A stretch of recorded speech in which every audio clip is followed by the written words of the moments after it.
तो कोर्ट रोक देगा।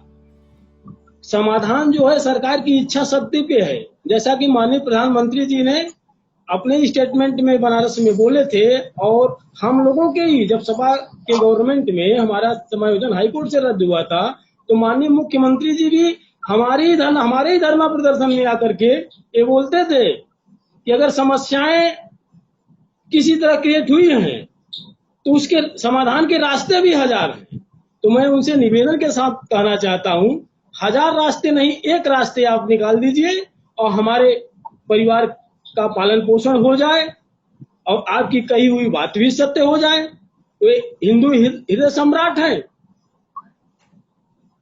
तो मैं उनसे निवेदन करना चाहता हूं कि जो उस समय रास्ता सुझा रहे थे उसमें से कोई एक रास्ता निकाल दें और शिक्षा मित्रों का स्थायी समाधान हो जाए, कल्याण हो जाए।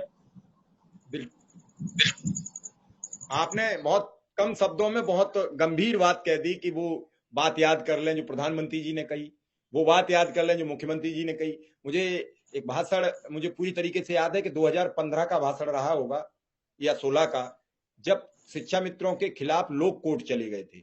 बनारस में प्रधानमंत्री जी ने कहा है, उस दिन एक शिक्षा मित्र ने आत्महत्या कर ली थी, तो बड़ी खबर छपी थी अखबार में। तो प्रधानमंत्री जी ने बनारस की स्पीच में कहा था कि शिक्षा मित्र परेशान क्यों हैं, अभी कोर्ट ने आदेश थोड़ी दिया है और फिर हम बैठे हैं। अगर कोर्ट आदेश कर देगा तो आएगा तो आदेश वो कोर्ट के ही सरकार के सामने, हम राज्य सरकार से बात करेंगे। उस समय अखिलेश यादव मुख्यमंत्री थे उत्तर प्रदेश में, और वो आदेश कहां चला गया, वो आदेश आज कहां है, किसी को कुछ पता नहीं। लेकिन प्रधानमंत्री जी अपने पद पर आरूढ़ है। प्रधानमंत्री जी 15 के बाद दोबारा फिर चुने जाते हैं। प्रधानमंत्री जी आज फिर प्रधानमंत्री हैं। तो प्रधानमंत्री जी क्या अपने किए हुए वो 2016 का वादा भूल गए? फिर 2018 में तो उन्होंने शिक्षा मित्र के एक डेलीगेशन से बातचीत की थी और उस बातचीत में कहा था कि शिक्षा मित्र आराम से रहें, मेरी जिम्मेदारी है। ये बनारस के लोकसभा चुनाव के दौरान उन्होंने कहा, मंच से भी कहा, शिक्षा मित्र के डेलीगेशन से भी कहा। उससे पहले 2017 से पहले इस राज्य के चुनाव में जब बीजेपी थी तो बीजेपी के सभी नेताओं ने कहा, हालांकि तब मुख्यमंत्री जी हमारे राज्य के मुख्यमंत्री पद के दावेदार नहीं थे।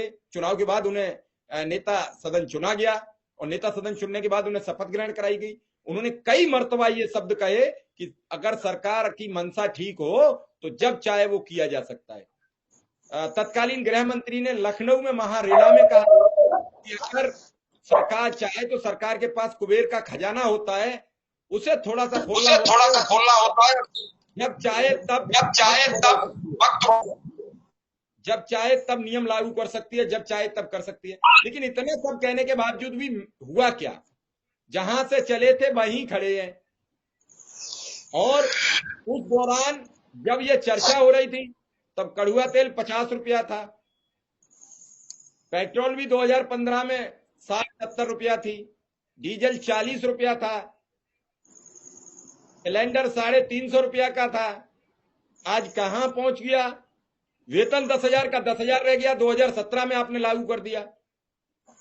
लेकिन अगर 1,000 रुपया पर ईयर भी बढ़ाया होता तो आज 17,000 रुपया तो वेतन 16,000 होता।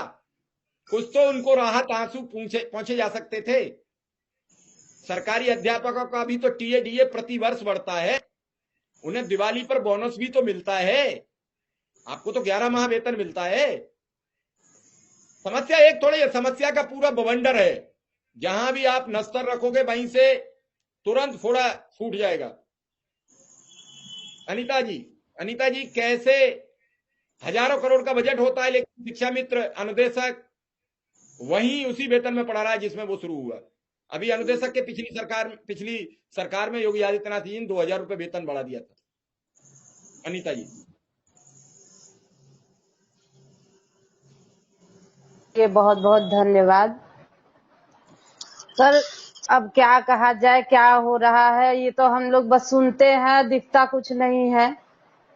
और सारी आप सब कुछ समस्याएं जान ही रहे हैं, बाजार से लेकर घर समाज सब कुछ सहते हुए हम नौनिहालों को शिक्षा देने जाते हैं। और वहां से आने के बाद जब अपने बच्चों को देखते हैं तो बड़ी पीड़ा होती है कि हम इनके लिए क्या कर रहे हैं, इनका भविष्य कहाँ जा रहा है। इनको ना अच्छा खाना दे पा रहे हैं, ना अच्छे कपड़े दे पा रहे हैं, ना सब कुछ तो बजट में आता है सबके लिए, सारे संविदा कर्मियों के लिए सुनाई देता है, लेकिन हम उसमें गायब हो जाते हैं। हम कुछ नहीं कहना चाहते, हमें सब बस सरकार से एक ही गुजारिश है, हमारी बिटिया शादी के लायक हो गई है, किसी तरह हम उसको बीए करा रहे हैं और अब कहाँ से क्या करें, एक सम्मानजनक स्थिति में हमको ला दे, हम ताकि हम लोग अच्छे से अपने बच्चों की शादी परवरिश कर सकें। अब बाकी तो सरकार का काम है, बजट करे ना करे, हम भी तो इसी देश के नागरिक हैं।